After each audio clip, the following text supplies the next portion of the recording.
참여할 수밖에 없습니다. 근데 이미 예수님께서 고난에 참여하셨죠. 인류의 모든 죄를 다 지시고 십자가로 가는 그 길이 주님의 그 전 인생이 실은 고난입니다. 우리를 구원하기 위한 그 고난인데 단순히 육체만의 고난이 아니라 예수님의 고난은 전 인격적인 고난입니다.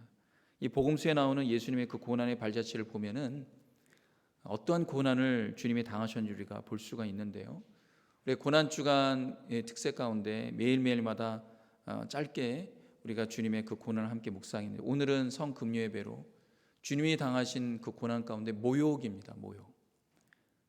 그래서 우리가 주님의 그 모욕, 우리를 위하여서, 우리를 살리시기 위하여, 우리를 대신하여서 세상의 모든 모욕들을 주님이 받으셨습니다. 근데 우리도 예수님을 믿고 주님을 바라보다 보면 우리도 예수님 때문에 당하는 모욕들이 있습니다. 물론 주님이 당하신 모욕만큼은 아니지만 우리가 예수님 때문에 당하는 그런 모욕이 있어요. 인격적인 모욕들이 있습니다. 우리가 예수님의 그 모욕을 우리가 오늘 본문을 통하여서 잠깐 살펴보면서 주님의 그 모욕에 우리가 참여하는데, 우리가 그 모욕 가운데서 절망하는 것이 아니라 오히려 주님의 그 고난에 내가 참여하고 있다라는 그런 은혜가 우리 가운데 회복될 수 있길 바랍니다. 여러분 아마 이런 얘기를 들으신 적 있습니까? 예수님을 너는 믿는데 왜 그렇게 사니? 왜 그렇게 사니? 가족들에게도 들을 수도 있고요. 친구들과 오랜만에 만났는데 너 요즘 어떻게 사니? 나 이렇게 살아. 그래? 참 힘들게 사는구나. 너 예수님 믿는다고 하는데 너 왜 그렇게 사니? 여러분 이런 말을 혹시 들은 적이 있습니까?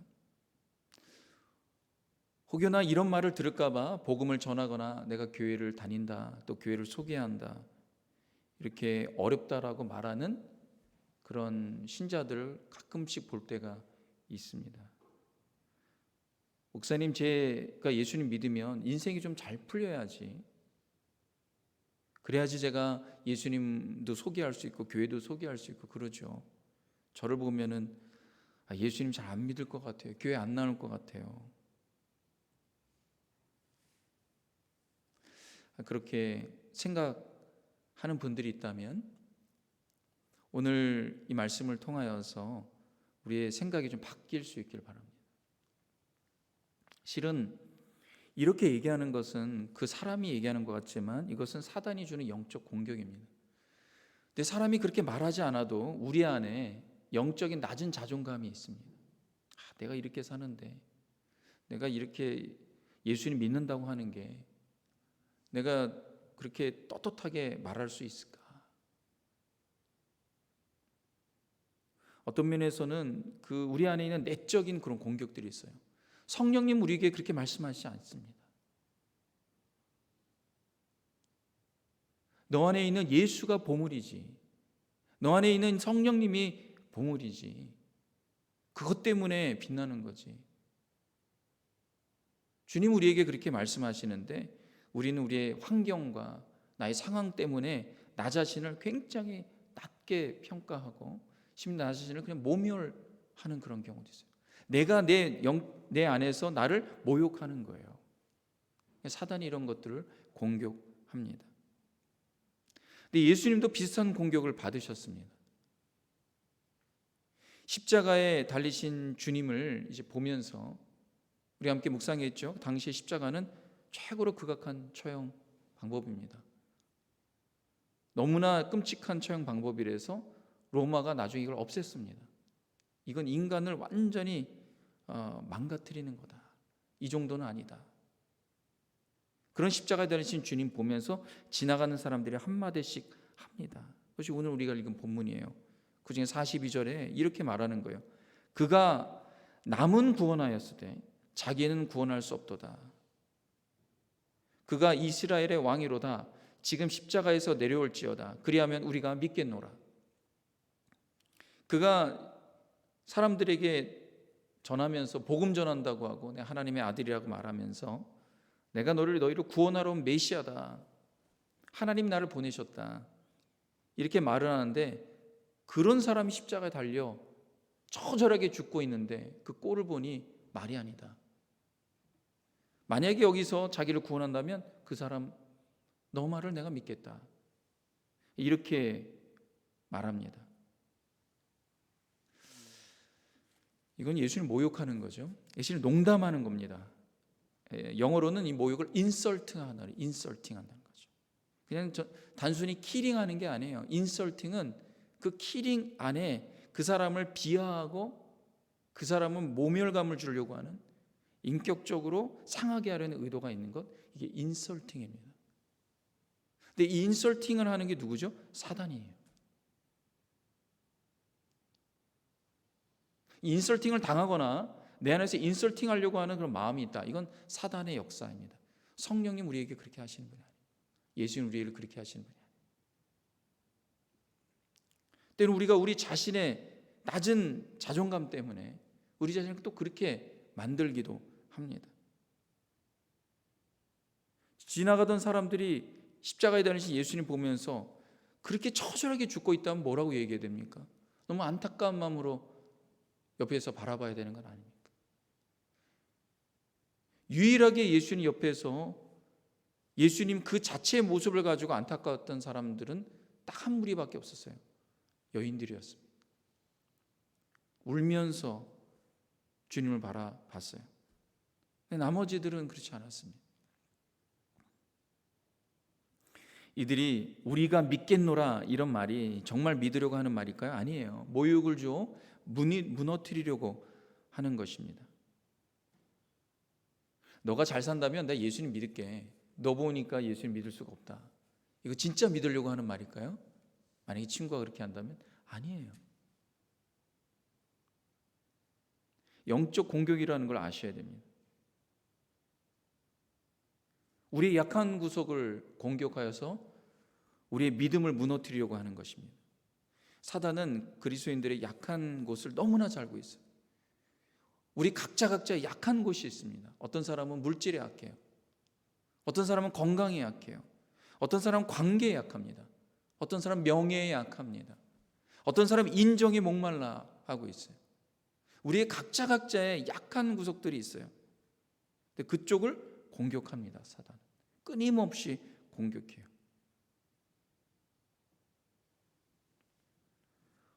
사람마다 갖고 있는 공통적인 연약함이 뭡니까? 세상적인 기준으로 성공해야 되는데 내가 성공하지 못했다고 생각하면 동창회도 안 가요. 친지들 안 만나려고 합니다. 누군가를 만나고 싶은 마음이 안 들어요. 벌써 이 안에서 우리의 자존감이 무너진 거죠.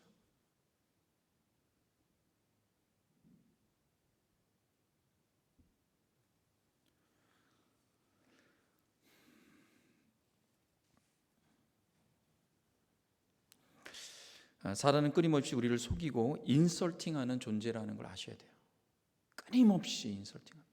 우리가 이 성금요예배에 왔는데 저는 이 예배를 묵상하면서 한 30분 전서부터 그런 마음이 굉장히 강하게 들었어요.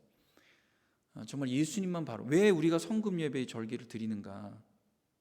예수님만 바라보는. 그래서 제가 오늘 하나 순서에 안 넣은 게 있어요. 뭐냐면 우리 성도님과 인사하는 거예요. 그걸 안 넣었어요. 온전히 주님만 바라봐야 되는데 우리가 끊임없이 우리를 괴롭히는 것 중에 하나가 뭡니까? 예수님 못 바라보게 하는 거예요. 참 아이러니한 것 중에 하나가 뭐냐면 예배 드리러 가는 그 시간이 얼마나 성도들에게는 기쁘고 정말 그 기다리는 그런 시간 아니에요? 준비하는 시간 아닙니까? 그런데 꼭 예배 드리러 가는 그 시간 가운데 항상 사단이 역사해요. 뭐 부부가 싸운다거나 자녀들이 괴롭힌다거나 또 엉뚱한 곳에서 전화 오거나 뭐 여러 가지 이런 일 때문에 온전히 주님만 바라보도록 하는 것을 막는 것입니다. 심지어 교회 왔는데 정말 예기치 않은 어떤 일들과 그런 것들, 작은 것들 때문에 주님을 온전히 바라보지 못하게 하는 것들이 너무나 산재 있어요. 그러니까 주님만 바라보는, 사단은 끊임없이 우리를 속이면서 인설팅하는 존재라는 걸 아십니다.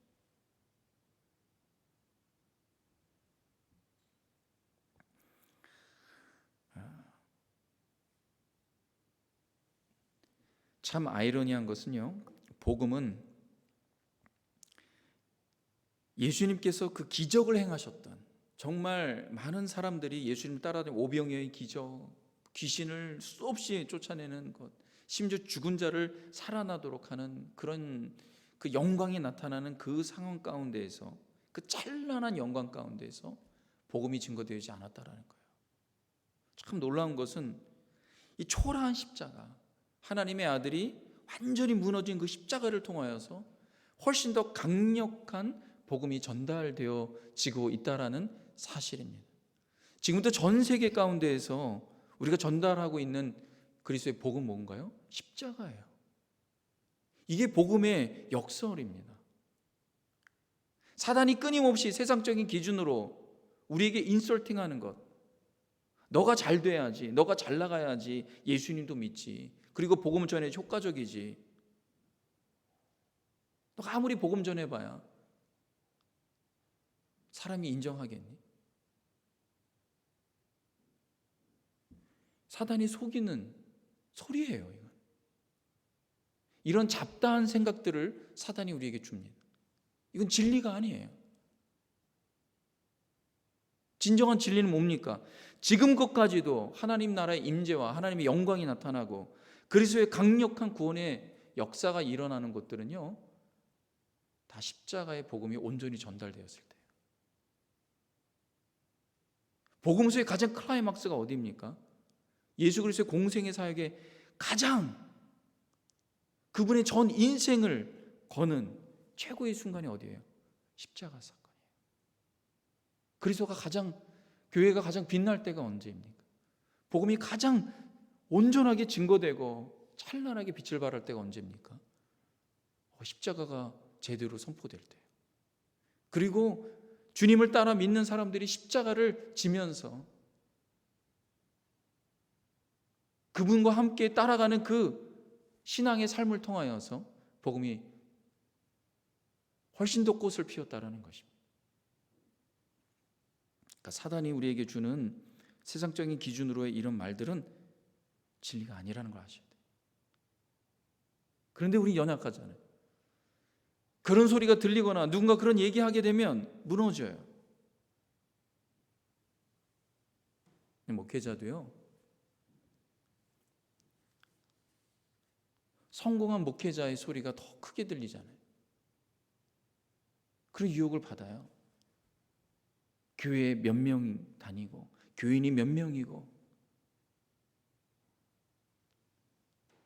많은 교인을 거느리고 있는 목회자 보면 더 높게 보이고, 그가 하는 말을 하면 더 권위가 있어 보이는, 그게 인간의 연약함 아닙니까?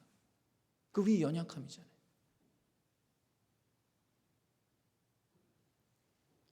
나도 저렇게 성공하는 목회자가 돼야 되는데, 이게 누구의 소리예요? 주님 우리에게 원하시는 것은 그런 것이 아니잖아요. 주님 원하시는 건 뭐예요? 내 십자가를 지고 자기를 부인하고 나를 따르라. 예수님이 제자들에게 그렇게 말씀하셨어요.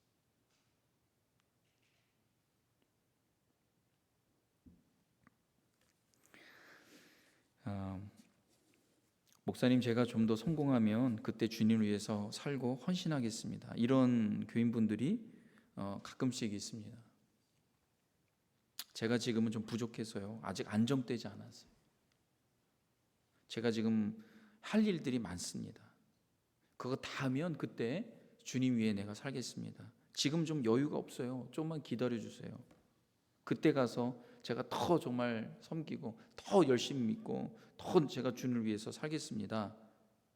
여러분, 그런데 여유가 생기게 되면 그때 주님을 잘 섬길까요?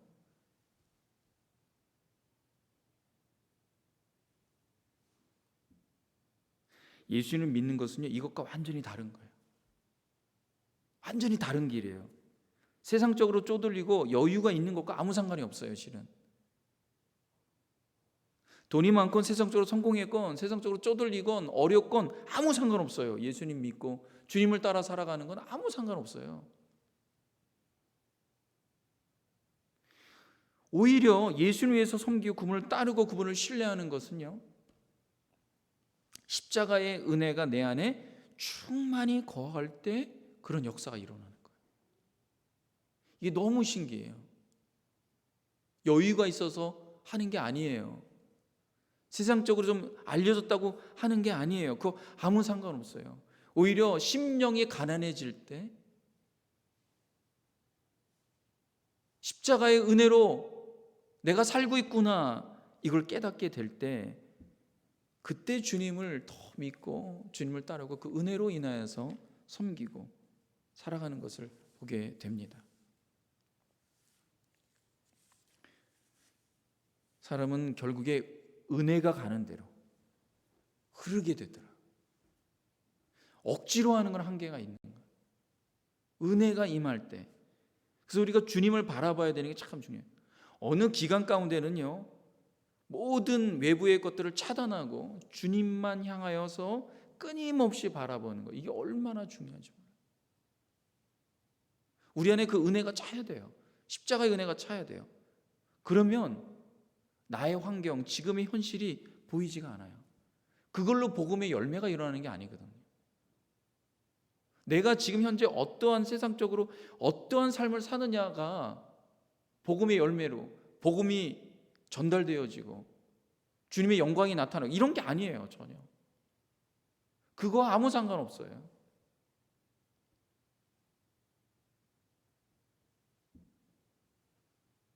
가난한 자나 부자나 세상적으로 성공한 자나 그렇지 않은 자나 이건 세상적 기준이죠.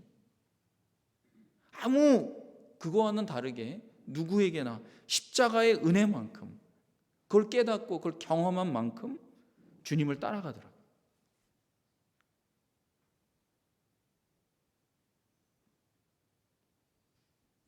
그래서 심령이 가난해지면 우리 안에서 주님을 향한 감사가 일어나요. 주님을 향한 찬양이 일어나요. 어떤 상황이 와도 어떤 환경이 와도 회복이 빠릅니다. 그리스도인은 십자가의 그 은혜를 경험한 만큼 회복이 빨라요. 빨리 회복돼야 되는 거예요. 빨리.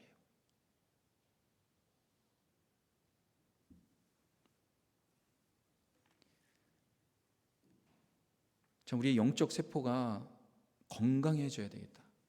사도 바울이 고백합니다. 우리 겉사람 후피하나 우리 속사람은 날로 새로워지는도다.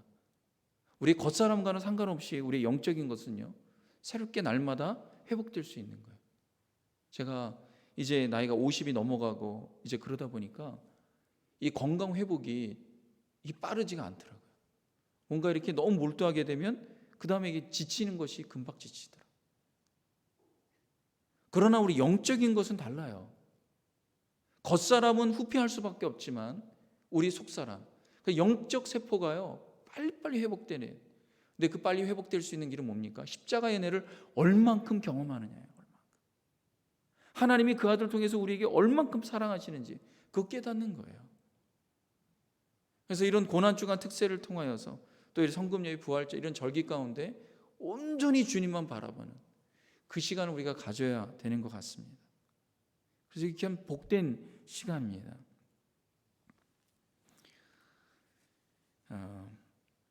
43절에 이 사람들이 끊임없이 예수님을 십자가에서 내려오도록 사단의 쓰임을 받습니다. 사단의 공격이에요. 43절에 보면 이렇게 얘기합니다. 그가 예수님이죠. 하나님을 신뢰하니 하나님이 원하시면 이제 그를 구원하실지라. 그의 말이 나는 하나님의 아들이라 하였도다 하니. 이렇게 인서팅합니다. 돌려서 예수님을 아주 공격하는 것이죠.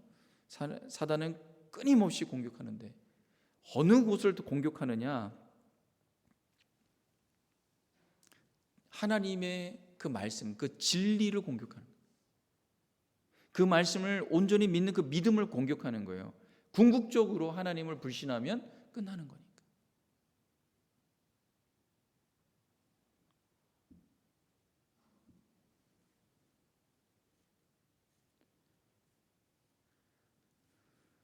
우리가 중간에 포기하면 지금껏 했던 주님의 일들은 무용지물이 되는 거예요.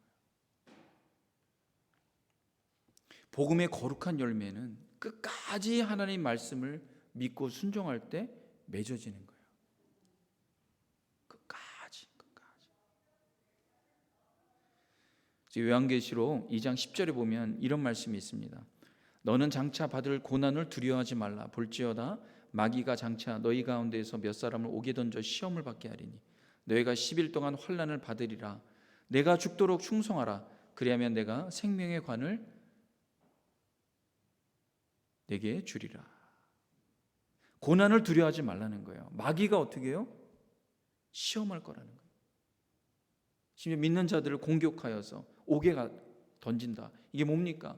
아주 어려운 상황에 빠지게 할 것이다. 그러나 거기 때문에 두려워하지 말라. 10일 동안은 뭡니까? 기간이 있다는 거예요. 고난의 기간이 있다는 거예요. 영원히 가는 기간이 아니라 10일이라는 거예요. 10일. 영원에 비하면 10일은 짧은 기간이잖아요. 그러나 고난 가운데 있으면 우리는 그 기간이 길게 느껴집니다. 근데 영원한 그 삶을 주님이 주시는 거에 비하면 너무나 짧은 시간이에요. 그러나 내가 죽도록 충성하라. 끝까지. 그러면 내가 생명의 관을 내게 주리라.